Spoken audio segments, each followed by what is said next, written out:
Want to find a document but don't remember its name? Here's how to search by text inside the file on your Galaxy S25 Ultra. From your home screen, swipe up to open the app screen. Tap the search bar at the bottom. Tap the three dots next to it and then tap setting. Now turn on search tag in documents.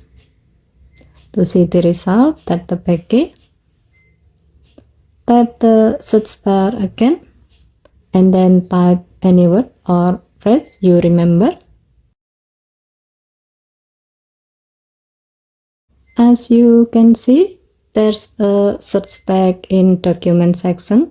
In the result, it will show PDFs, Word file, or similar document containing the text you type. Okay, thank you for watching. Please help to like and subscribe. Have a nice day.